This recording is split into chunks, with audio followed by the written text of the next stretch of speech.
যারা ছিল তারা নবীজিকে অস্বীকার করল, তার নবুয়ত এবং রিসালাতকে, এবং তারা বলল আল্লাহ তাআলা যদি নবী এবং রসুল হিসাবে পাঠাতে চান তাহলে তোমাকে কেন, আল্লাহ তাআলা ফেরেশতাকেই নবী বানিয়ে পাঠাবেন। তখন আল্লাহ রাব্বুল আলামিন জিবরাইল আমিনকে দিয়ে সূরা ইউসুফের এই 109 নম্বর আয়াতে কারিমা নাজিল করে জানিয়ে দিলেন আল্লাহ তাআলা যে নবী এবং রসুল ফেরেশতারা হন না, নবী এবং রসুল মানুষ হয়, এবং মানুষদের ভিতরে যারা পুরুষদেরকে আল্লাহ তাআলা নবী এবং রসুল বানিয়ে প্রেরণ করেন। তা আল্লাহ তাআলা 109 নম্বর আয়াতে কারিমায় সূরা ইউসুফের মধ্যে এই বিষয়টি বলেছেন, ওমা আরসালনা মিন ক্বাবলিকা ইল্লা রিজালান নূহি ইলাইহিম মিন আহলিল কুরা। আল্লাহ তাআলা বলেন যে হে নবী, আপনার পূর্বে আমি কাউকেই পাঠাইনি নবী এবং রসুল হিসাবে, ইল্লা তবেহা রিজালান, পুরুষদেরকেই পাঠিয়েছি। রজুলুন শব্দের বহু বচন হলো রিজালুন। এর অর্থ হলো হে নবী মুহাম্মদ সাল্লাল্লাহু আলাইহি ওয়াসাল্লাম, আপনার পূর্বে যত নবী রসুল অতিবাহিত হয়েছে সকলেই মানুষ এবং পুরুষ ছিলেন, আমি পুরুষদেরকেই নবী এবং রসুল বানিয়ে পাঠিয়েছি। এই আয়াতে কারিমার মাধ্যমে মক্কাবাসী যারা নবীজির নবুয়ত এবং রিসালাতকে অস্বীকার করেছিল তাদেরকে দাঁত ভাঙা জবাব দেওয়া হলো যে তোমরা যে বলছো নবী এবং রসুল ফেরেশতা হবে, এই বিষয়টি ঠিক নয়, বরং নবী এবং রসুল মানুষ হয় এবং পুরুষ হয়। এখানে একটি বিষয় হলো নবী এবং রসুল কাকে বলে, এবং নবী রসুল এটা কি কারো ইখতিয়ারাধীন বিষয় কিনা, চাইলেই কেউ হতে পারে কিনা। নবী বলা হয় যাকে নতুন শরীয়ত দেওয়া হয়নি, পূর্বের পয়গম্বরের আসমানি কিতাব এবং শরীয়তের অনুসরণ করে তাকে নবী বলে। আর রসুল বলা হয় যাকে নতুন শরীয়ত দেওয়া হয়েছে, নতুন সংবিধান আসমানি কিতাব দেওয়া হয়েছে, তিনি হলেন রসুল। এর অর্থ হলো প্রত্যেক নবী রসুল, কিন্তু প্রত্যেক রসুল কিনা নবী না। বুঝতেছেন? আরেকটি বিষয় হলো নবী এবং রসুল হওয়া এটা কারো ঐচ্ছিক ব্যাপার নেই, কারো ক্ষমতাধীন নয়, বরং আল্লাহ রাব্বুল আলামিন মানুষদের মধ্যে থেকে যাকে নবী রসুল হিসাবে মনোনীত করেন, নির্বাচন করেন, একমাত্র সেই নবী এবং রসুল হতে পারে। তবে তারাও মানুষ, কিন্তু অন্যান্য মানুষের থেকে তাদের ভিতরে গুণাবলী এবং বৈশিষ্ট্য রয়েছে যেগুলো অন্য মানুষদের ভিতরে নয়। তার অর্থ দাঁড়ায় নবী এবং রসুল হওয়া এটা পরিপূর্ণ ক্ষমতা কার হাতে? আল্লাহ রাব্বুল ইজ্জাতের হাতে। আরেকটি বিষয় হলো এখানে আল্লাহ তাআলা বলেছেন আমি নবী এবং রসুল হিসাবে পুরুষদেরকে পাঠাই। এর মাধ্যমে বোঝা যায় নবী এবং রসুল নারীরা হতে পারবে না। নবীজির ইন্তেকালের পরে যারা মিথ্যা নবুয়তির দাবিদার ছিল, মুসাইলামতুল কাজ্জাব যারা ছিল, এদের ভিতরে একজন নারীও নবুয়তের দাবি করছিল। মহিলারা নবী হতে পারে? তবে এই আয়াতের তাফসিরে কারো কারো মত ব্যক্ত করা হয়েছে যে নারীও নবী বা রসুল হতে পারে। তাদের দলিল হলো আল্লাহ রাব্বুল আলামিন ইব্রাহিম আলাইহিস সালাতু ওয়াস সালামের এক স্ত্রী সারা, তার গর্ভে জন্ম হয় হযরত ইসহাক আলাইহিস সালাতু ওয়াস সালামের। এই ইসহাক আলাইহিস সালাতু ওয়াস সালামের ছেলের নাম কি? হযরত ইয়াকুব আলাইহিস সালাম। তা আল্লাহ তাআলা ফেরেশতাদের মাধ্যমে ইব্রাহিম আলাইহিস সালামের স্ত্রী সারার নিকট তার সন্তান ইসহাক এবং ইসহাকের বংশে আরেক নবী আসবে, তার সন্তান ইয়াকুব আলাইহিস সালাম, এই ওহী পাঠিয়েছিলেন। তাহলে ইব্রাহিম আলাইহিস সালামের স্ত্রী সারা পুরুষ না নারী? তার কাছে ওহী গিয়েছে। আরেকটি মত হলো মুসা আলাইহিস সালাতু ওয়াস সালামের কাছে আল্লাহ তাআলা ওহী পাঠিয়েছেন, ওয়া আওহাইনা ইলা উম্মি মুসা আন আরদিই। আল্লাহ তাআলা বলেন আমি মুসা আলাইহিস সালামের মায়ের নিকট এই মর্মে প্রত্যাদেশ দিলাম, ওহী পাঠালাম, তুমি তোমার সন্তান শিশু মূসাকে দুধ পান করাও। ওয়া আওহাইনা ইলা উম্মি মূসা, আল্লাহ বলেন আমি ওহী পাঠিয়েছি জিবরাইলের মাধ্যমে মূসার মায়ের কাছে। তাহলে ওহী যার কাছে আসে সেই তো নবী এবং রসুল হয়। যারা বলেন নারীও নবী রসুল হতে পারেন, তাদের যুক্তি। এমনিভাবে হযরত মারিয়াম বিনতে ইমরান, মারিয়াম আলাইহিস সালাতু ওয়াস সালামের কাছে ওহী আসছে, কুরআনে কারীমে আছে ইদ ক্বালাতিল মালাইকাতু ইয়া মারিয়ামু ইন্নাল্লাহা আসতাফাকি ওয়া তাহহারাকি ওয়া তাফাকি ওয়াসতাফাকি আলা নিসাইল আলামিন ইয়া মারিয়াম কুনুতি লিরাব্বিকি ওয়াসজুদি ওয়ারকাই মিনার রাকিঈন। স্মরণ করুন এই মুহূর্তের কথা। ইদ ক্বালাতিল মালাইকাতু, যখন ফেরেশতারা বলল কাকে? মারিয়ামকে। ইয়া মারিয়াম, হে মারিয়াম, ইন্নাল্লাহা আসতাফাকি, নিশ্চয় আল্লাহ তাআলা তোমাকে নির্বাচিত করেছেন, মনোনীত করেছেন। ওয়া তাহহারাকি, তোমাকে পবিত্র করেছেন। ওয়াসতাফাকি আলা নিসাইল আলামিন, বিশ্বের সকল নারীদের থেকে তোমাকে নির্বাচিত করেছেন। প্রশ্ন আসে, অন্য হাদিসের ভিতরে আল্লাহর হাবিব খাদিজাতুল কুবরা রাদিয়াল্লাহু তাআলা আনহার শ্রেষ্ঠত্বের কথা বলেছেন। কোন হাদিসে নবীজি তার স্ত্রী আয়েশা সিদ্দিকা রাদিয়াল্লাহু তাআলা আনহার শ্রেষ্ঠত্বের কথা বলেছেন যে নারী জাতির ভিতরে তাদের মর্যাদা বেশি। এখানে বলা হলো বিশ্বের সকল নারীদের উপরে মারিয়ামকে মনোনীত করা হয়েছে। কথা বুঝতেছে? তাহলে সাংঘর্ষিক মনে হচ্ছে, সাংঘর্ষিক নয়। এর একটি উত্তর হলো যে খাদিজাতুল কুবরা রাদিয়াল্লাহু তাআলা আনহা, আয়েশা সিদ্দিকা রাদিয়াল্লাহু তাআলা আনহার মর্যাদা আলাদা, তাদের মর্যাদার উপরে কারো মর্যাদা নেই। আর একটা উত্তর হলো মারিয়াম আলাইহিস সালাতু ওয়াস সালামের জমানায় যত নারী ছিল ওই জমানার সকল নারীদের উপরে মারিয়ামের মর্যাদা বেশি। আর খাদিজাতুল কুবরা রাদিয়াল্লাহু তাআলা আনহা, আয়েশা সিদ্দিকা রাদিয়াল্লাহু তাআলা আনহা, তিনি কি মারিয়ামের জমানায় ছিলেন? তিনি তো ছিলেন নবী করিম সাল্লাল্লাহু আলাইহি ওয়াসাল্লামের জমানায়। তাহলে বিষয়টি সাংঘর্ষিক নয়। তো ওই আয়াতে কারিমায় বলা হয়েছে ইয়া মারিয়াম কুনুতি, ফেরেশতারা বলল হে মারিয়াম তুমি ইবাদত বন্দেগী করো, আনুগত্য করো, লিরাব্বিকি, তোমার রবের, ওয়াসজুদি, তুমি তোমার রবের সিজদা করো, রবকে সিজদা করো, ওয়ারকাই মা'আর রাকিঈন, এবং রুকুকারীদের সাথে তুমি রুকু করো। তার মানে তোমার রবের ইবাদত বন্দেগী করো। কুরআনে কারীমের আয়াতে কারিমার মাধ্যমে জানা যাচ্ছে মারিয়াম আলাইহিস সালাতু ওয়াস সালামের কাছেও ওহী আসছে, তাহলে তিনিও নবী। সর্বশেষ ফিনিশিং শুনতে হবে তারপরে। এমনিভাবে ঈসা আলাইহিস সালাতু ওয়াস সালাম, ঈসা আলাইহিস সালাতু ওয়াস সালামের মায়ের নাম কি? মারিয়াম।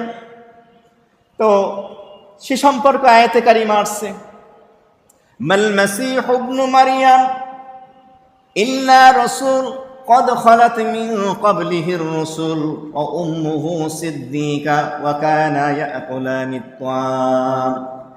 মারিয়ামের সন্তান ঈসা সে তো একজন রসুল, তার পূর্বে অনেক রসুল অতিবাহিত হয়েছেন। আর তার মা হলো সিদ্দিকা, এবং তার মা মারিয়াম এবং ঈসা উভয়ে খাবার গ্রহণ করতেন, আহার করতেন। তো এই আয়াতে কারিমায় দেখা যায় মারিয়ামের কথা বলা হচ্ছে। তো মোটামুটি তিনজন মহিষী নারীর ব্যাপারে পাওয়া যায়। একজন হলো ইব্রাহিম আলাইহিস সালামের স্ত্রী সারা, আর একজন হলেন মুসা আলাইহিস সালামের মা, আর একজন হলেন ঈসা আলাইহিস সালামের মা মারিয়াম আলাইহিমুস সালাতু ওয়াস সালাম। তো যারা বলেন যে নারীও নবী হতে পারে তাদের এই যুক্তি ছিল।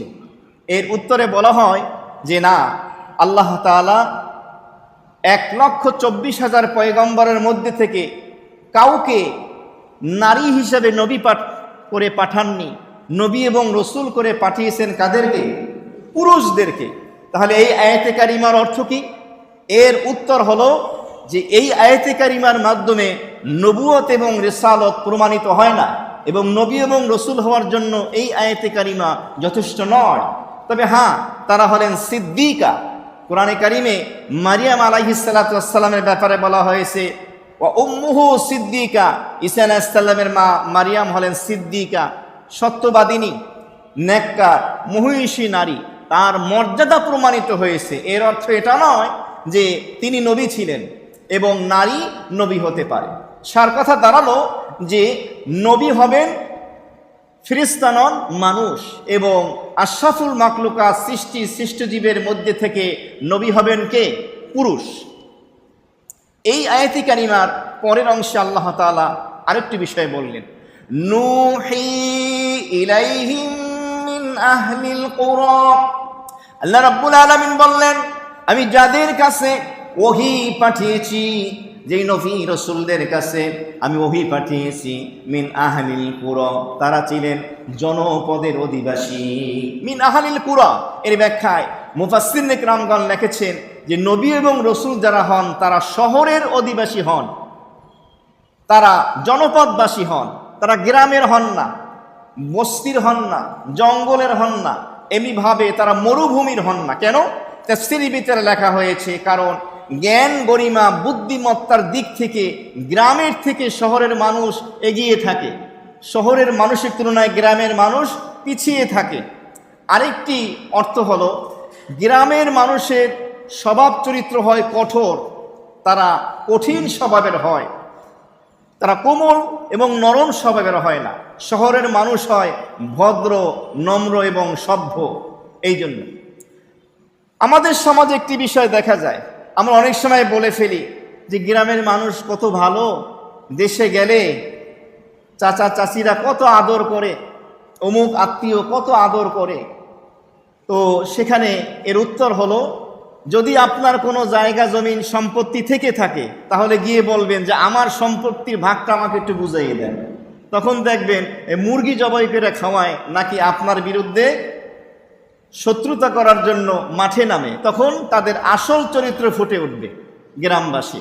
আর এর জন্য জ্বলন্ত প্রমাণ হলো যে শহরের থেকে গ্রামের মানুষ যে উগ্র হয়, কঠোর স্বভাবের হয়, এর জন্য বেশি লাগবে না, মোটামুটি ব্রাহ্মণবাড়িয়ার বর্তমান যে প্রেক্ষাপট, এই সামান্য একটা বিষয় নিয়ে যে ঝগড়ায় কি শুরু হয়, এই যে বল্লম নিয়ে বর্ষা নিয়ে একজন আরেকজনকে মেরে ফেলে, এটাই হলো তার জ্বলন্ত প্রমাণ। তা আল্লাহ রাব্বুল আলামিন বললেন মিন আহলিল কুরা, তারা হয় শহরের অধিবাসী, গ্রামের নয়। এই আয়াতি কারিমার তাফসীর লিখতে গিয়ে আল্লামা ইবনে কাসির রাহমাতুল্লাহ আলাইহি তাফসীর ইবনে কাসিরের ভিতরে লিখেছেন, এক গ্রাম্য ব্যক্তি নবীজিকে একটা উটনি উপহার দিল। আল্লাহর হাবিব তার বিপরীত তাকেও কিছু হাদিয়া দিলেন। আসলে হাদিয়া দেওয়া সুন্নত, হাদিয়া নেওয়াও সুন্নত, কিন্তু হাদিয়া আমি এই উদ্দেশ্যে দেব না যে সে আমাকে আবার রিটার্ন হাদিয়া দেব। হ্যাঁ, দিলে দিতে পারে, আমি হাদিয়া দেব। হাদিস শরীফে আল্লাহর নবী বলেন, তোমরা একে অপরকে পরস্পরকে হাদিয়া দাও, তাহলে তোমাদের ভিতরে আল্লাহ তাআলা মোহাব্বত ভালোবাসা তৈরি করে দেবেন। সুবহানাল্লাহ। হিংসা, বিদ্বেষ, শত্রুতা, দূরত্ব এগুলো দূর হয়ে যাবে হাদিয়ার মাধ্যমে। তো নবীজিকে উটনি হাদিয়ে দিল গ্রামের এই ব্যক্তি, নবীজিও তাকে কিছু হাদিয়া দিলেন, কিন্তু লোকটা সন্তুষ্ট হলো না। নবীজি আরো দিতে লাগলেন, এমন দেওয়া দিলেন লোকটা সন্তুষ্ট হয়ে গেলেন। এরপরে নবী বললেন, আমি সংকল্প করেছি আমি আর কোনোদিন কুরাইশ বংশ, আনসারি গোত্র, আউস গোত্র এবং দাউসি গোত্র, সাকাফি এবং দাউসি গোত্র ছাড়া অন্য কারো কাছ থেকে আমি হাদিয়া গ্রহণ করব না। এই কথাটা নবীজি কেন বললেন? এই গ্রামের মানুষের কাছ থেকে হাদিয়া নিয়ে নবীজি কি হন নাই? সন্তুষ্ট হন নাই, বিধায় এ কথা নবীজি ব্যক্ত করেছেন। তো যাই হোক, এই আয়াতে কারিমার তাফসিরে আরো একটি বিষয় লেখা হয়েছে, নবীজির একটি হাদিস। আল্লাহর হাবিব বলেন, যেই মানুষটি সকল মানুষের সাথে চলাফেরা করে, ওঠা বসা করে, এই কারণে অন্যান্য মানুষ তাকে কষ্ট দেয় আর সে সহ্য করে, ধৈর্য ধরে, তাহলে এই লোকটা ওই লোকের থেকে উত্তম যে মানুষের সাথে মেলামেশা করে না এবং মানুষের কষ্ট সহ্য করে না। বিষয়টা বুঝছেন? এই মানুষটা নবী বলেন উত্তম ওই মানুষের থেকে যেই মানুষটা মানুষের সাথে মেলামেশা করে, অর্থাৎ চলাফেরা করার কারণে মানুষগুলো তাকে কষ্ট দেয় আর সে ধৈর্য ধারণ করে। এই লোকটা উত্তম ওই লোকের থেকে যেই লোকটা মানুষের সাথে মিশেও না আর মানুষের দেওয়া কষ্ট সহ্য করে না, ধৈর্য ধারণও করে না। তার অর্থ হলো, সমাজের মানুষের সাথে আমরা চলাফেরা করলে তারা যদি আমাদেরকে দুঃখ কষ্ট দেয় এবং আমরা যদি সেটা বরদাস্ত করি, সহ্য করি, ধৈর্য ধারণ করি, আল্লাহর হাবিবের পবিত্র জবান মোবারকের ভাষায় আমরা সর্বোত্তম মানুষ হিসাবে গৃহীত হয়ে যাব। সুবহানাল্লাহ। প্রত্যেকটা জিনিসের যাজা আল্লাহ তাআলা অবশ্যই আমাদেরকে দিবেন। তো এই আয়াতে কারিমার এই অংশে এই বিষয়টি বলে দেওয়া হলো। এরপরে আল্লাহ রাব্বুল আলামিন এই আয়াতে কারিমারই পরের অংশে বিষয়টি বলতেছেন। তাফসীরে লেখা হয়েছে যে আল্লাহ তাআলা প্রথম বললেন নবী এবং রসুলদের আগমন প্রসঙ্গে সুসংবাদ দিলেন এবং নবী এবং রসুলের তাওহীদের আল্লাহর একাত্মবাদের যে দাওয়াতের জিম্মাদারি দায়িত্বের কথাও বলে দিলেন। এরপর আল্লাহ তাআলা বলতেছেন আমার পাঠানো নবী এবং রসুলদের নিদর্শনাবলীকে যারা অস্বীকার করে, যারা মানে না এবং তাদের দাওয়াতে যারা সাড়া দেয় না, অস্বীকার করে, তারা একটু জমিনে যেন ভ্রমণ করে দেখে এমন অস্বীকারীদের পরিণতি কত ভয়ানক হয়। আফালাম ইয়াসিরু ফিল আরদ ফায়ানজুরু কাইফা কানা আকিবাতুল লাযিনা মিন ক্বাবলিহিম। আল্লাহ রাব্বুল আলামিন বলে দিলেন আফালাম ইয়াসিরু ফিল আরদ, তারা কি জমিনের বুকে ভ্রমণ করে না? পৃথিবীতে তারা কি ভ্রমণ করে দেখে না? ফায়ানজুরু, তারা কি লক্ষ্য করে না? কাইফা কানা, কেমন হয়েছিল আকিবাতুল লাযিনা মিন ক্বাবলিহিম, তাদের পূর্ববর্তী নবী এবং রসুলদের উম্মত যারা ছিল, যেই উম্মত ওই নবী এবং রসুলদের নিদর্শনাবলীকে মানে নাই, অস্বীকার করেছে, তাদের ডাকে সাড়া দেয় নাই, তাদের পরিণতি কত ভয়ানক হয়েছিল এগুলো কি তারা দেখে না? তাফসীরের ভিতরে লেখা হয়েছে কওমে আদ, কওমে সামুদ, কওমে লূত, তারা তাদের পয়গম্বরের কথা, নবী রসুলদের কথা না শোনার কারণে তাদের উপরে কঠিন আযাব, এই শাস্তি এসেছিল। এর দ্বারা একটা ইঙ্গিত হলো আহলে মক্কা, মক্কাবাসীদের প্রতি, ও মক্কাবাসী, তোমাদের কাছে পাঠানো হয়েছে সর্বশেষ সর্বশ্রেষ্ঠ পয়গম্বর মুহাম্মদুর রাসূলুল্লাহ সাল্লাল্লাহু আলাইহি ওয়াসাল্লামকে। তার নবুয়ত এবং রিসালাতের প্রমাণ নিদর্শনাবলী দেখার পরও তোমরা মানছো না, অস্বীকার করছো, তার ডাকে সাড়া দিচ্ছ না, অমূলক অযৌক্তিক কথাবার্তা বলছো। তোমরা কি জমিনে ভ্রমণ করো না? তার পূর্বে অনেক নবী রাসূল অতিবাহিত হয়েছেন, তাদের উম্মত তাদের সাথে বেয়াদবি করার কারণে, তাদেরকে অস্বীকার করার কারণে তাদের পরিণতি কতটা ভয়ানক হয়েছিল। এই শাস্তি এবং এই আযাবের কথা বলা হয়েছে। সুতরাং তোমাদের মুক্তি এই নবী এবং রসুলের কথা মানার ভিতরে। আর যদি তোমরা তাদের কথা না মানো তাহলে কিন্তু তোমাদের পরিণতি হবে অত্যন্ত ভয়ানক, তোমাদের সেই পরিণতি অপেক্ষা করতেছে। এই কথাটা এখানে বলে দেওয়া হলো। আল্লাহ রাব্বুল আলামিন বলে দিলেন ওয়ালাদারুল আখিরা খায়রুল লিল্লাযিনা ইত্তাকাউ আফালা তাআকিলুন, এবং সর্বোত্তম ঘর হলো, সর্বোত্তম গৃহ হলো যারা আল্লাহকে ভয় করে, তাকওয়া অবলম্বন করে। তোমরা যদি আল্লাহকে ভয় করো তাহলে আল্লাহ কথা শোনো, আল্লাহর বিধান মতো চলো, আল্লাহ তাআলা যে নবী রাসূল পাঠিয়েছেন তাদের আদেশ নিষেধগুলো মানো। এটাই তো হলো তাকওয়ার পথ, সিরাতে মুস্তাকিমের পথ। আর এই তাকওয়ার পথ যারা অবলম্বন করবে, ওয়ালা দারুল আখিরা খায়র, আখিরাতের যে ঘর সেটা তো হলো সর্বোত্তম। আফালা তাকিলুন, তোমরা কি বুঝবে না, বোঝার চেষ্টা করবে না? তোমরা কি দুনিয়ার এই সাময়িক ক্ষণস্থায়ী ধ্বংসপ্রাপ্ত পৃথিবীর লোভ লালসার ভিতরে, আনন্দের ভিতরে, বিলাসিতার ভিতরে, মৌজের ভিতরে থাকবা? চিরস্থায়ী শান্তির ঘরকে তোমরা কি এভাবে নিজের হাতে শেষ করে দিবে? এটা কি বুদ্ধিমানের কাজ হবে? সুতরাং তোমাদের উচিত এই কাজটা করা। অতএব মুক্তির পথ হলো এটা, এবং সর্বোত্তম গৃহ হলো আখিরাতের গৃহ। সূরা মুমিনুনের ভিতরে আল্লাহ তাআলা বলে দিয়েছেন এই কথা, 51 এবং 52 নম্বর আয়াতে কারিমার ভিতরে বলে দিয়েছেন যে যারা আল্লাহকে মানবে, আল্লাহ নবী রসুলদের পথ নির্দেশনা অনুকরণ করবে, আল্লাহ তাআলা তাদেরকে দুনিয়াতেও নাজাত দান করবেন এবং আখিরাতেও তাদেরকে আল্লাহ রাব্বুল আলামিন মুক্তি দান করবেন। এরপরে আসি সূরা ইউসুফের 110 নম্বর আয়াতে কারিমা। হাত্তা ইযা ইসতাইআসার রুসুল ওয়া যান্নু আন্নাহুম ক্বাদ কুযিবু জাআহুম নাসরুনা ফানুজ্জিয়া মান নাশা ওয়া লা ইউরাদ্দু বা'সুনা আনিল কওমিল মুজরিমিন। হাত্তা এমন কি যে যখন ইযা ইসতাইআসার রুসুলু রসুলগণ যখন নৈরাশ হয়ে গেলেন। এর কয়েকটি ব্যাখ্যা হতে পারে। এক নম্বর ব্যাখ্যা হলো, নবী এবং রসুলগণ তাদের উম্মতদেরকে যখন আল্লাহ তাআলার দিকে ডাকতেছিলেন, দাওয়াত দিতেছিলেন, তারা যখন দাওয়াতে সাড়া দিচ্ছে না, তখন তাদের ঈমান না আনার ব্যাপারে নবী রসুলগণ নৈরাশ হলেন। এটা হলো একটা ব্যাখ্যা। আর একটা ব্যাখ্যা হলো, এই নৈরাশ হওয়ার অর্থ হলো কাফের সম্প্রদায়।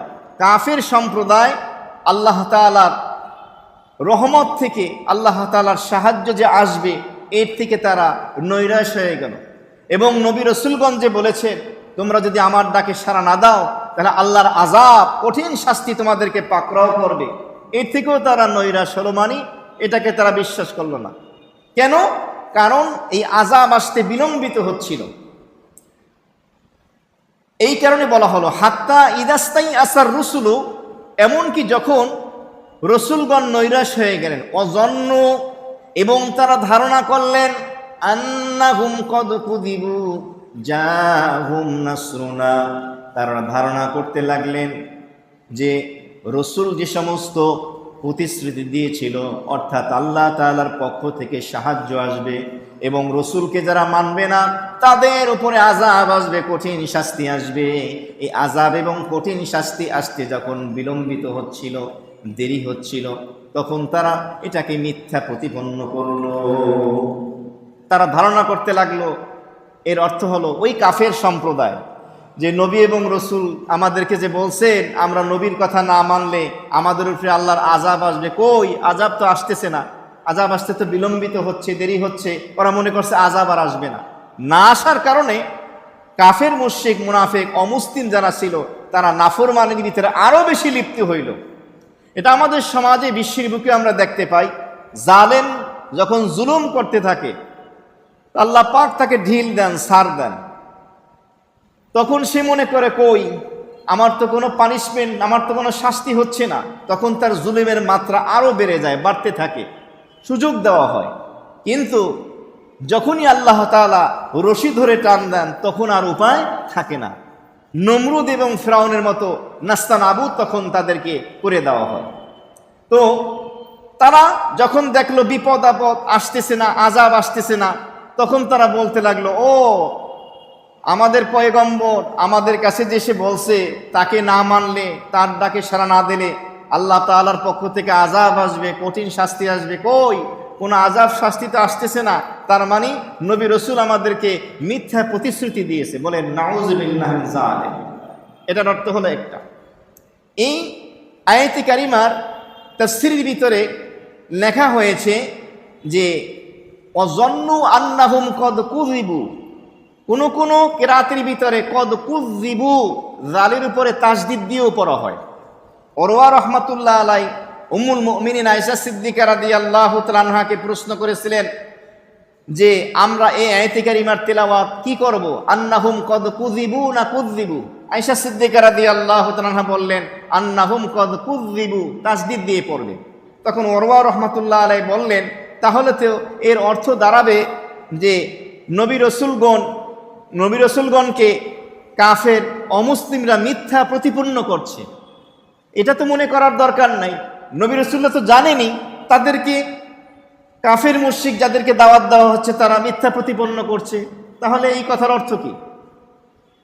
তখন আয়েশা সিদ্দিকা রাদিয়াল্লাহু তাআলা আনহা বললেন, হ্যাঁ, এটা নিশ্চিতভাবেই নবী রাসূলগণ জানেন যাদেরকে দাওয়াত দিচ্ছেন অমুসলিমরা, তারা তাদেরকে মিথ্যা প্রতিপন্ন করছে। তখন ওরওয়া রাহমাতুল্লাহ আলাইহি বললেন, তাহলে এই আয়াতের অর্থ কি হবে? এই আয়াতের অর্থ কি হবে? নবী রাসূলগণ মিথ্যা ধারণা করেছেন যে আল্লাহ তাআলার পক্ষ থেকে সাহায্য আসার ব্যাপারে। নাউযুবিল্লাহি মিন যালিক। আয়েশা সিদ্দিকা রাদিয়াল্লাহু তাআলা আনহা বললেন, আল আয়াযু বিল্লাহ, আল্লাহ তাআলার কাছে পানা চাই না, কোন নবী রাসূলই আল্লাহ তাআলার কোন ওয়াদা, কোন প্রতিশ্রুতিকে মিথ্যা প্রতিপন্ন করেন না। তারা সুনিশ্চিত, এটাকে ইয়াকিন রাখেন, বিশ্বাস রাখেন। তখন ওরওয়া রহমাতুল্লাহ আলাইহি বললেন, তাহলে এই আয়াতের সঠিক অর্থ কি হবে? তখন আয়েশা সিদ্দিকা রাদিয়াল্লাহু তাআলা আনহা বললেন, নবী রাসূলদের উপরে যারা ঈমান এনেছিল, ঈমান এনে নবী রাসূলদের সাথে যারা চলতেছিল, তো নবী রাসূল তো অন্যান্য অমুসলিমদেরকেও দাওয়াত দিচ্ছিলেন এবং বলতেছিলেন, তোমরা যদি না শোনো, কথা না মানো, আল্লাহ তাআলার পক্ষ থেকে আযাব আসবে। এ কথাও তার নবীদের অনুসারীরা শুনছিল এবং এটাও বলেছেন নবী যে আমাদের উপরে আল্লাহ তাআলার পক্ষ থেকে আসবে সাহায্য, আর এই অমুসলিম যারা মানছে না তাদের উপরে আযাব। তো যখন এই আযাব আসতে বিলম্বিত হচ্ছিল এবং অমুসলিমরা নবী রাসূলদের অনুসারীদের উপরে জুলুম অত্যাচার করতেছিল, আল্লাহ তাআলার পক্ষ থেকে সাহায্য আসতেছিল না, তখন নবী রাসূলগণ ধারণা করতেছিল, হায় রে, তাহলে কি আমার উপরে যারা ঈমান আনছে এরা কি আমাকে মিথ্যা প্রতিপন্ন করবে? আপনারা বুঝতেছেন? এবার কিন্তু দ্বিতীয় দল, মানে নবী রাসূলদের উপরে যারা ঈমান আনছেন তাদের কথা বলা হচ্ছে, যে তারা কি আবার ভুল বুঝবে আমাকে? আর একটা ব্যাখ্যা দেওয়া হয়েছে, এই কুযুবির অর্থ হলো ভ্রান্ত। তার মানে আল্লাহ তাআলার পক্ষ থেকে যে সাহায্যটা আসবে নবী রাসূল এবং তার অনুসারীদের জন্য সাহায্য, আর তার বিরোধীদের জন্য আসবে আযাব, এই বিষয়টিকে তারা ভ্রান্ত ধারণা করতেছিল। এক তাফসীরে লেখা হয়েছে, নবী রাসূলগণ বলতেছিলেন পূর্ববর্তী, যে আল্লাহ তাআলার পক্ষ থেকে সাহায্য আসতে গেলে আল্লাহ তাআলা কিছু শর্ত আমাদেরকে দিয়েছিলেন, আমরা হয়তো সেই শর্ত সঠিকভাবে পালন করতে পারিনি, বিধায় সঠিক সময় আমাদের কাছে আল্লাহ তাআলার পক্ষ থেকে সাহায্য আসছে না। সুতরাং এটা আল্লাহ তাআলার মর্জির উপরে নির্ভর করে, এটা আমাদের কিছু করার নেই। অথবা আমরা অনুমান করে আমরা নির্ধারণ করে নিয়েছিলাম যে অমুক দিন বা অমুক সময় হয়তো তাদের উপরে আযাব এসে যাবে এবং আমাদের উপরে সাহায্য এসে যাবে। এই কথাগুলো এখানে বলা হলো। ফানুজ্জিয়া মান নাশা ওয়ালা ইউরাদ্দু বা'সুনা আনিল কওমিল মুজরিমিন। যখন নবী এবং রাসূলগণ এবং তাদের অনুসারী যারা ছিল ঈমানদার, তাদের জন্য সাহায্য আসতে বিলম্বিত হলো এবং বিরোধীদের উপরে যখন আযাব, কঠিন শাস্তি আসতে দেরি হতে লাগলো, তখন নবী এবং রাসূল এবং তার অনুসারীরা তারা এভাবে প্রকম্পিত হতে লাগলো। জুলজিলু হাত্তা ইয়াকুলার রাসূল ওয়াল্লাযীনা আমানু মা'হু মাতা নাসরুল্লাহ। তারা যখন অমুসলিমদের, কাফের মুশরিকদের, ইসলাম বিরোধীদের অমানবিক অত্যাচার, নিপীড়ন, নির্যাতনের কারণে তাদের জীবন ওষ্ঠাগত হয়ে গেল, কষ্টে জর্জরিত হয়ে গেল, তখন তারা নবী এবং রাসূল এবং তাদের সাথে ঈমানদার অনুসারী যারা ছিল তারা বলতে লাগলো, মাতা নাসরুল্লাহ, ও নবী, আল্লাহর সাহায্য কবে আসবে? তো এখানে একটা নিয়ম হলো, বান্দা তার সকল চেষ্টা, প্রচেষ্টা, ক্ষমতা আল্লাহর রাস্তায় ব্যয় করবে ইখলাসের সাথে, করতে করতে যখন দেয়ালে পিঠ থেকে যাবে, আল্লাহর সাহায্য আসমান থেকে নেমে আসবে। সুবহানাল্লাহ। কিন্তু আমরা আমাদের চেষ্টা ব্যয় করব না, অর্থ ব্যয় করব না, মেধা ব্যয় করব না, বৈশা বৈশা আল্লাহ সাহায্য পাঠান না কেন, এই সাহায্য কোনোদিন আসতে পারে না। যার কারণে আজকে জালেম ফুলে ফেঁপে আরো মোটা হইতেছে, জুলুমের মাত্রা আরো বাড়তেছে। তো আল্লাহ তাআলা তখন সাথে সাথে আসমান থেকে মদদ, নুসরত, সাহায্যের ইন্তজাম করে দিলেন। বললেন, ফানুজ্জিয়া মান নাশা, আমি যাকে চাইলাম তাকে আমি নাজাত দান করলাম, এই বিপদ থেকে তাকে আমি মুক্তি দিলাম। এই বিপদ থেকে শুধু দুনিয়াতে নয়, যারা মুমিন হবে, ঈমানদার হবে, আখিরাতেও তাদেরকে আল্লাহ রাব্বুল আলামিন মুক্তি দান করবেন, নাজাত দান করবেন। সূরা মুমিনের 51 এবং 52 নম্বর আয়াতের ভিতরে বলা হয়েছে, ইন্না লানানসুরুনা রুসুলানা ওয়াল্লাযীনা মা'হু ফিল হায়াতিদ দুনিয়া ওয়া ইয়াওমা ইয়াকুমুল আশহাদ ওয়া ইয়াওমা লা ইয়ানফাউয যালিমিনা মা'যিরাতুহুম ওয়া লাহুমুল লা'নাতু ওয়া লাহুম সুউদ দার। সূরা মুমিনের ভিতরে আল্লাহ রাব্বুল আলামিন বলে দিলেন, নিশ্চয়ই আমি আমার পাঠানো নবী এবং রাসূল যারা আছে এবং নবী এবং রাসূলের পদাঙ্ক অনুসরণ যারা করবে, তাদের সাথে যে ঈমানদার যারা আছে এদেরকে সাহায্য করব ফিল হায়াতিদ দুনিয়া, পার্থিব জগতে, এমনিভাবে পরকালেও দুনিয়াতেও আখেরাতেও তাদেরকে আমি সাহায্য করব। সেদিন অত্যাচারী জালেম যারা আছে তাদের কোনো ওজর উপকারে আসবে না, এবং তাদের জন্য রয়েছে লানত, অভিশাপ, এবং তাদের আখেরাতের গৃহ হবে কতই না নিকৃষ্ট। বলেন নাউযুবিল্লাহি মিন যালিক। তাহলে মোমেন মুত্তাকি যে হবে তার জন্য হবে নেয়ামতদার, অর্থাৎ সর্বোত্তম গৃহ আখেরাতে জান্নাত। আর অমুসলিম যে হবে, জালেম যে হবে, তার জন্য হবে সুউদ্দার, অর্থাৎ আখেরাতের নিকৃষ্ট গৃহ, সেটা হলো জাহান্নাম। নাউযুবিল্লাহি মিন যালিক। একটি বিষয় এখানে তাফসীরের ভিতরে আনা হয়েছে, সেই বিষয়টি হলো, একটি হলো ইলমে গায়েব, গায়েবের এলেম, আর একটা হলো গায়েবের সংবাদ। অধিকাংশ মানুষ গায়েবের সংবাদ এবং গায়েবের এলেম বা জ্ঞান, এই দুইটা বিষয়কে একত্রিত করে ফেলে, কিন্তু দুইটি বিষয় একত্রিত নয়, দুইটি বিষয় আলাদা।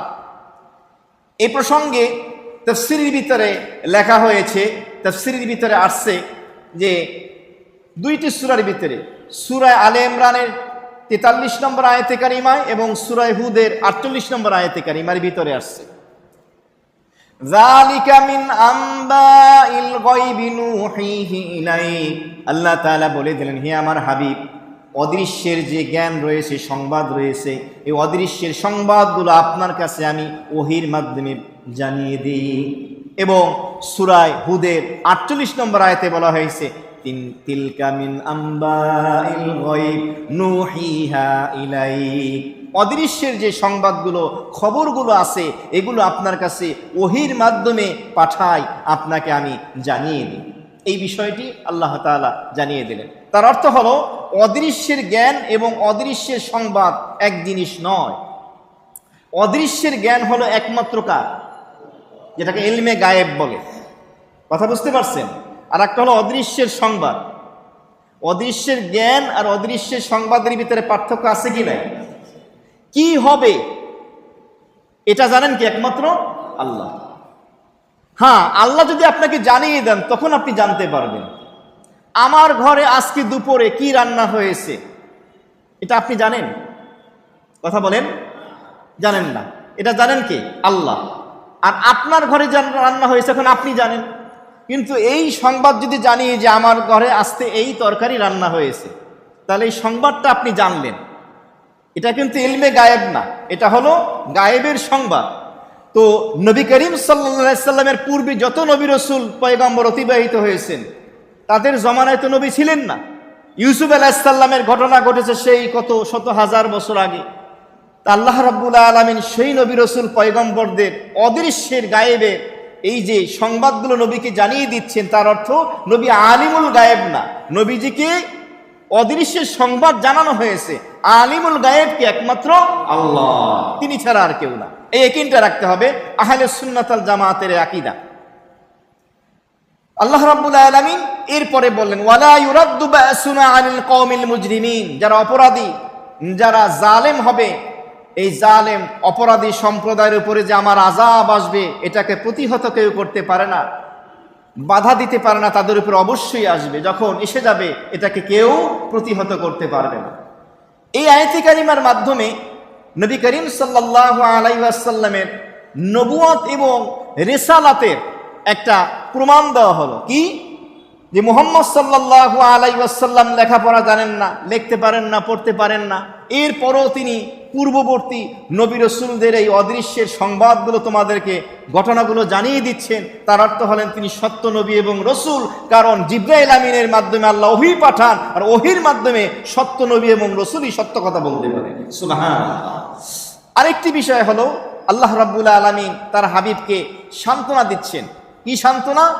যে দেখুন, ইতিপূর্বে নবী রসুলদের উম্মতের মধ্যে অনেকে এমন ছিল যারা তাদের পয়গম্বরদেরকে কষ্ট দিত, সুতরাং আপনার উম্মতের ভিতরেও অনেকে আপনাকে কষ্ট দেবে, আপনিও কি করেন? ধৈর্য ধারণ করেন। এই ঘটনা জানিয়ে আল্লাহ তাআলা তার হাবিবকে সান্ত্বনা দিচ্ছেন।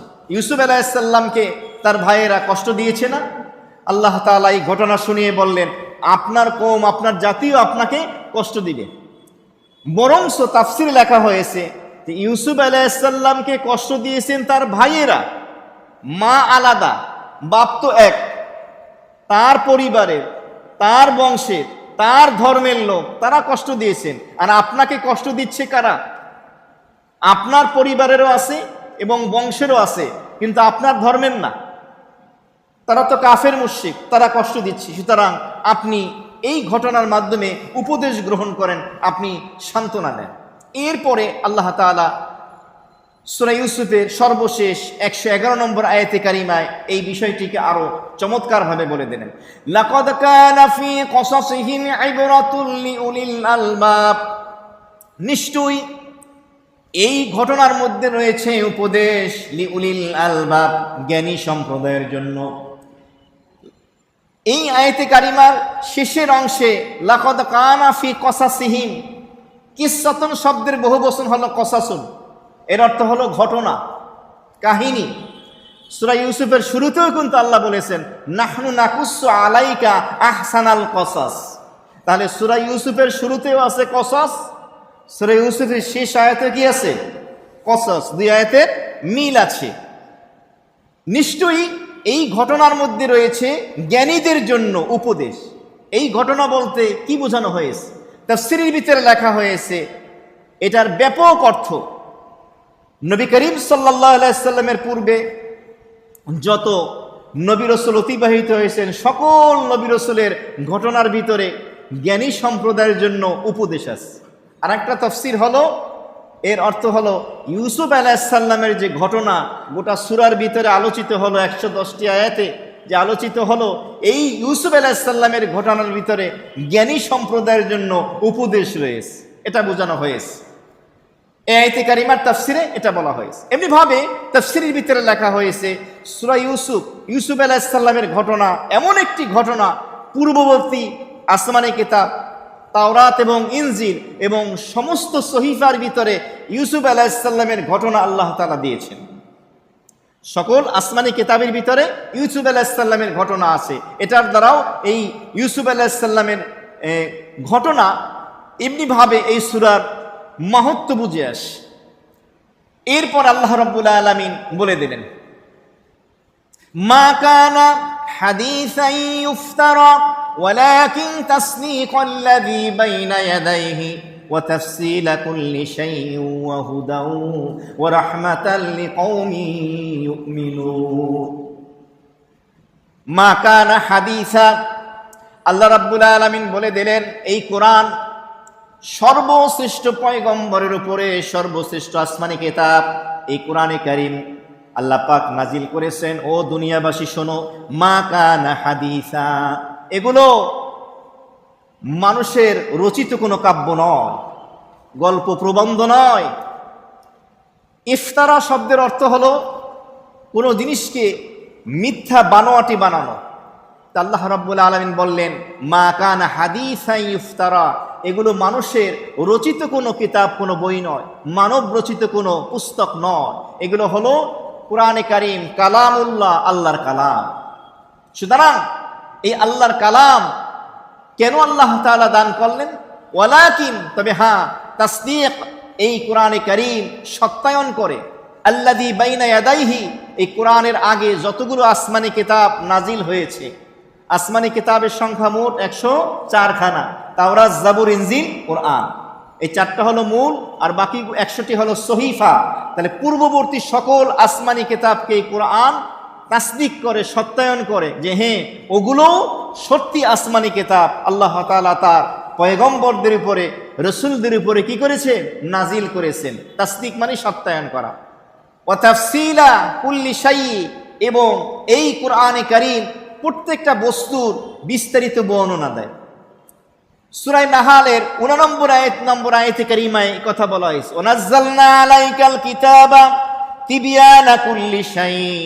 আল্লাহ তাআলা বলেন এই কোরআন, হে নবী, আপনার উপরে আমি নাজিল করেছি তিবিয়ানা কুল্লি শাইই, প্রত্যেকটা বস্তুর বিশরত, বিস্তারিত বিতাফসিল, বিবরণ রয়েছে।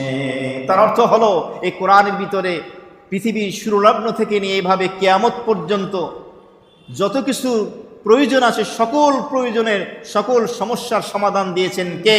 আল্লাহ। সমস্ত কিছু রয়েছে। এর এক তাফসীরের ভিতরে লেখা হয়েছে এই কোরআনের ভিতরে কোনটা ফরজ, কোনটা ওয়াজিব, কোনটা সুন্নাত, কোনটা নফল, কোনটা হারাম, কোনটা মাকরু, এটাকে বিস্তারিতভাবে বলে দেওয়া হয়েছে। এমনিভাবে বলে দেওয়া হয়েছে এই কোরআনের ভিতরে কোনটা হালাল, কোনটা হারাম, কোনটা হক, কোনটা বাতিল। এমনকি নিত্য নতুন যত প্রকারের সমস্যা থাকবে সকল সমাধান এই কোরআনের ভিতরে দেওয়া হয়েছে এবং সকল বিষয়ের মাসালা দেওয়া হয়েছে।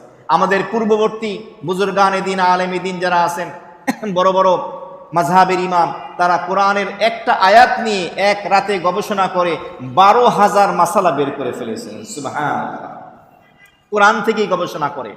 তো এই কোরআন দ্বারা উপকৃত হবে কারা? শেষের অংশে বলা হয়েছে ওই কওম যারা ঈমানদার হবে। এখন প্রশ্ন আসে, তাহলে কোরআনে কারিমের মাধ্যমে কি শুধু মুসলমানরাই, ঈমানদাররাই উপকৃত হবে, বেঈমানরা হবে না? তার একটা অর্থ হলো যে না, কোরআন থেকে উপকৃত হতে গেলে তাকে ঈমান আনতে হবে, তাহলে সে কোরআন দ্বারা উপকৃত হবে। দ্বিতীয় উত্তর হলো অমুসলিমরা উপকৃত হতো, কিন্তু তাদের কুফুরির, শিরিকের কারণে, এই কালিমার কারণে কোরআনের নূর দ্বারা তারা উপকৃত হতে পারে না। তবে হ্যাঁ, কোরআনকে গবেষণা করে পার্থিব জগতে তারা উপকৃত হবে।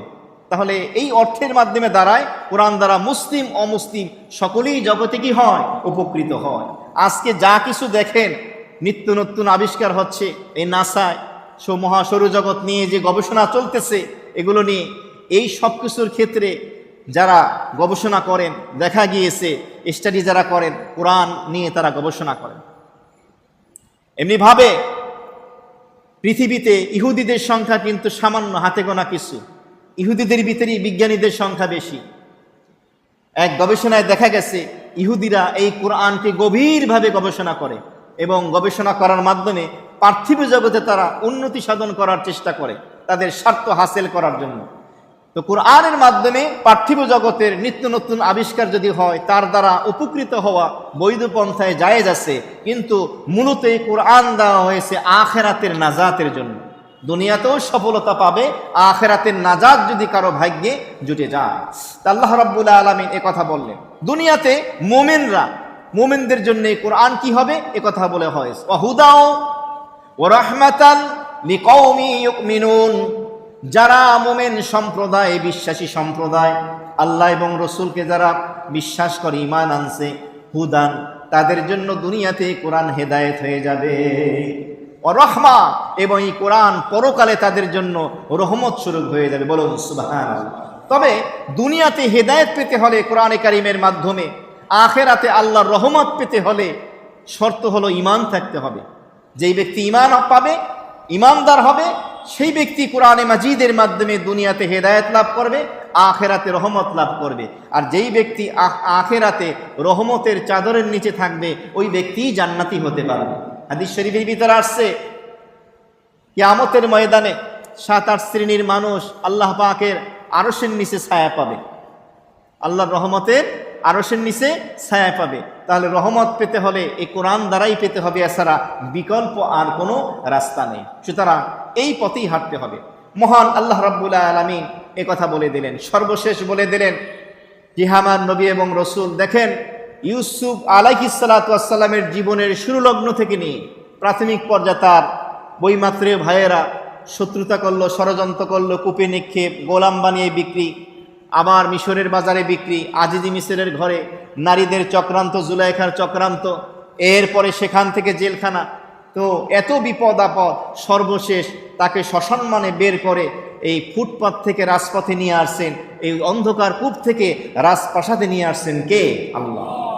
হে আমার নবী মুহাম্মদ সাল্লাল্লাহু আলাইহি ওয়াসাল্লাম, আপনিও স্মরণ রাখবেন, আপনার বিরুদ্ধে যতই চক্রান্ত ষড়যন্ত্র হোক, সর্বশেষ বিজয় আল্লাহ আপনাকেই দান করবে। শুধু তাই না, কিয়ামত পর্যন্ত যারা আল্লাহকে মানবে এবং আপনার অনুসরণ করবে, আল্লাহ তাআলা মুসলিম জাতিকেও বিশ্ব বিজয়ী জাতি হিসাবে পৃথিবীতে প্রতিষ্ঠিত করবে। বলুন সুবহানাল্লাহ। মুহতারাম হাজিরিন, তো আমরা সূরা ইউসুফের এই 3টি আয়াত 109, 10, 11 এই 28তম পর্বের মাধ্যমে সূরা ইউসুফের এই তাফসীর শেষ হলো। গত তাফসীরে যদি এই বিষয়ের উপর হয়েছিল, তারপরও মাঝখানে একটু গ্যাপ থাকার কারণে আবারও করলাম। তো তো আগামী সপ্তাহে সূরা ইউসুফের শুরু থেকে শেষ পর্যন্ত গোটা সূরার একটা নির্যাস সারমর্ম এই অল্প সময়ের ভিতরে আমরা শোনার চেষ্টা করব। কারণ আমরা দীর্ঘ 1 বছরের কম বেশি সময় নিয়ে এই 28-30টি পর্ব নিয়ে আমরা সূরা ইউসুফ শুনেছি। সুতরাং আস্তে আস্তে শোনার কারণে এই বিষয়টি গোটা সূরার সারাংশটি মূল নির্যাসটি আমাদের জেহেনে নেই। তো আমি চিন্তা করলাম একটা পর্ব অন্তত যদি আমরা একদম মূল কথাগুলো যদি একটু আলোচনা করি তাহলে মোটামুটি সূরা ইউসুফের একটা ধারণা আমাদের জেহেনের ভিতরে থাকবে। যে কোনো সময় আমরা আমাদের কোমলমতি সন্তান ছেলে মেয়েদেরকে, আমাদের নাতিদেরকে বা বন্ধু বান্ধবদেরকে আমরা শোনাতে পারবো। মনে রাখবেন, পৃথিবীতে মানুষ অনেক নোবেল, উপন্যাস, কবিতা অনেক কিছু পড়ে, গল্পের বই পড়ে। সর্বশ্রেষ্ঠ কাহিনী হলো কোরআনের কাহিনী, আর কোরআনের ভিতরে সর্বশ্রেষ্ঠ কাহিনী হলো ইউসুফ আলাইহিস সালামের কাহিনী। আল্লাহ নিজে বলেন, আহসানুল কসাস বলছেন, এর থেকে সর্বশ্রেষ্ঠ উপন্যাস আর হতে পারে না। সুতরাং এত সুন্দর একটা ঘটনা যদি আমরা আমাদের জেহেনে রাখতে পারি কোরআনের বরকত নেওয়ার জন্য, নূর নেওয়ার জন্য, যে অন্তত আমি বাংলাভাষী, বাংলা ভাষায় নির্যাসটা আমার মাথায় থাকুক, সূরা ইউসুফ আলাইহিস সালামের শুরু থেকে শেষ পর্যন্ত সংক্ষেপে ঘটনাটা আমরা মনে রাখব। এরপরে আমরা এখান থেকে একটা শিক্ষা বের করার পরে আমরা পরবর্তী থেকে আবার নতুন একটি সূরা গ্রহণ করব। তো নতুন সূরার ক্ষেত্রে একাধিক সূরা আছে, সূরা কাহাফ, সূরা ইয়াসিন, সূরা আর রহমান, সূরা ওয়াকিয়া, যে কোনো সূরাই আপনারা সূরায়ে মুলক বলতে পারেন। তা আমার মনে হয় এক একজনে এক এক মত পেশ করবেন। আর যদি বলেন না হুজুর আপনি নিজেই একটা সূরা নির্বাচন করেন যেটা ভালো হয়, আমি সেটাও করতে পারি। কোনটা করলে ভালো হয় আপনারা যেটা বলবেন, কারণ আমার তো মেহনত এমনিই করতে হবে, স্টাডি করতে হবে। আমি শুধু এই অনুবাদ, যেরকম তাফসির হয় সাধারণত অধিকাংশ জায়গায় আপনি তাফসির দেখবেন বা শুনবেন, শুধু অনুবাদটা করবে, তর্জমাটা করবে, এরপরে শানে নুজুলটা বলবে, আর এই আয়াতের সাথে কোনো ঘটনার সম্পর্ক থাকলে ঘটনাটা বলবে, বা শুধু একটা মাসালা বলবে, শেষ। কিন্তু আমি তাফসির করব, এর আনুষঙ্গিক প্রাসঙ্গিক আমার কাছে যত তাফসির আছে এবং নেটের ভিতরে যত বড় বড় মুফাসসির আছেন তাদের সবগুলো আমি নোট করি ডায়েরির ভিতরে, সব নামাই আমি, এরপরে আমি তাফসির করি। যদি বিশ্বাস না হয় তাহলে আমার চ্যানেল বা ফেসবুক আইডি আছে, সেখানে আমি ধারাবাহিক আবার সূরা ইউসুফের তাফসিরগুলো দিচ্ছি অডিও, আপনি কানে লাগাই শুনেন যে কি পরিমাণ কথা এক একটা তাফসিরে বলা হয়েছে। এটা কোনো আলেম যদি সে স্টাডি না করে, মুখস্থ না করে, সময় না দেয়, কোশ্চিনকালেও সম্ভব না। আমি চ্যালেঞ্জ দিয়ে দিলাম, সম্ভবই না। এটা তাকে পড়তে হবে, মুখস্থ করতে হবে, নোট করতে হবে, তা নাহলে সে পারবে না। এটা সম্ভব না, আমার জন্য সম্ভব না। আমি কষ্ট করছি দিকে পেরেছি, তবে এটা আল্লাহর জন্য করেছি। আল্লাহ তাআলার বিনিময়ে আমাদের যাজায়ে খায়ের দান করে, বলি আমিন। আমার কাছে ভালো লাগে, এই জন্য করছি। তো যাই হোক, সূরা ইউসুফটা আমরা আর একটা বা দুইটা পর্বের মাধ্যমে শেষ করব। এরপরে আমরা ইনশাআল্লাহ পরবর্তী নতুন সূরায় আমরা যাব আর কি। অনেকেই দোয়া চেয়েছেন, মা বোন যারা আজকে আসতে পারেননি, যে বাসায় তারা এই তাফসির সুন্নাতের মজলিস শুনেন, তারা আগামী সপ্তাহ থেকে আসতে পারবেন। এ সপ্তাহে বাসায় মেহমান ছিল, আসছেন কিনা আমি জানি না। তো যাই হোক, সংক্ষেপে একটু দোয়া করে। আলহামদুলিল্লাহি রাব্বিল আলামিন, রব্বানা যালামনা আনফুসানা ওয়া ইল্লাম তাগফির লানা ওয়া তারহামনা লানাকুনান্না মিনাল খাসিরিন। আল্লাহুম্মা রাব্বানা আতিনা ফিদ দুনিয়া হাসানাতাও ওয়া ফিল আখিরাতি হাসানাতাও ওয়া কিনা আযাবান নার। রব্বিরহামহুমা কামা রাব্বায়ানি সাগীরা। আয় আল্লাহ, সূরা ইউসুফের সর্বশেষ 109, 10, 11 তিনটে আয়াতের তাফসীর করে আমরা গুনাহগার বান্দা, আপনার শাহিদ রাহাতুল আইসি মালিক, মেহেরবানি করে আমাদের সকলকে আপনি মাফ করে দেন। জীবিত মৃত নারী পুরুষ ছোট বড় উপস্থিত ও অনুপস্থিত সকলকে আপনি মাফ করে দেন। আয় আল্লাহ, কোরআনে কারিমের ফিউজ ও বারাকাত আমাদেরকে নসিব করেন না। আমাদের হায়াতের রিজিকের পরিবার ব্যবস্থার আমলের ভিতরে বরকত দান করেন না। অনেকে অসুস্থ, সকলকে সমস্ত বিমারি থেকে শেফায়ে আজেলা কামেলা দান করেন। আয় রাব্বে কারিম, আমাদের সকলকে দিনের জন্য আপনি কবুল ও মঞ্জুর ফরমান। আমাদের সকল প্রচেষ্টা, সকল কষ্ট, আমাদের সকল কিছু আল্লাহ দিনের জন্য আপনি কবুল ও মঞ্জুর ফরমান। ইখলাসের সাথে সমস্ত কিছু আমাদেরকে করার তৌফিক দান করেন। আয় আল্লাহ, আমাদের সকলের জান ও মালকে দিনের জন্য কোরবান করার তৌফিক দান করেন। রাব্বে কারিম, দ্রব্যমূল্যের ঊর্ধ্বগতির এই বাজারে আল্লাহ মানুষ অনেক কষ্টের ভিতরে আছে। আজকে দেখলাম কাঁচা মরিচ 320 টাকা কেজি বিক্রি করতেছে, 100 টাকার উপর আবার পেঁয়াজ হয়ে গেছে। আল্লাহ, নিম্ন মধ্যবিত্ত মানুষগুলো অনেক পেরেশানির ভিতরে, কষ্টের ভিতরে আছে। কিভাবে দিন যাপন করে জানি না। আল্লাহ আল্লাহ মেহেরবানি করে আমাদের দেশের মানুষগুলোকে মানুষ হওয়ার তৌফিক দান করো। যাদের কারচুপির কারণে আল্লাহ, যাদের এই কালোবাজারির কারণে, যাদের এই দুষ্টামির কারণে, অবৈধভাবে টাকা কামানোর কারণে আল্লাহ সাধারণ মানুষগুলো কষ্ট পাচ্ছে, এদেরকে আল্লাহ হেদায়েত নসিব করেন। আল্লাহ অযোগ্য লোকদেরকে আল্লাহ যোগ্য হওয়ার তৌফিক দান করেন। তাদেরকে সঠিকভাবে আমানতের সাথে, ধ্যানতের সাথে আল্লাহ তাদের এই জিম্মাদারি দায়িত্ব পালন করার তৌফিক দান করেন। যদি যোগ্যতা না থাকে, কপালে না থাকে, এই দায়িত্ব থেকে সরিয়ে ভালো লোককে সেই দায়িত্ব গ্রহণ করার তৌফিক দান করেন। আল্লাহ ওদের কপালে যদি হেদায়েত না থাকে, আপনি যেই ফয়সালা করেন আপনার পক্ষ থেকে সেই ফয়সালার ব্যবস্থা আপনি করে দিয়ে। দুনিয়ার মানুষ আল্লাহ অনেক পেরেশানিতে আছে, বাংলাদেশের মানুষ অনেক পেরেশানির ভিতরে, আল্লাহ সকল পেরেশানি থেকে মুক্তি দান করেন। সিলেট অঞ্চলে আবার নতুন করে সেই বন্যা শুরু হয়ে গেছে। ভারতের জন্য ট্রেনের রাস্তা দিয়ে দিলাম, রেলগাড়ির সেই রাস্তা দিয়ে দিলাম, বাংলার জমিন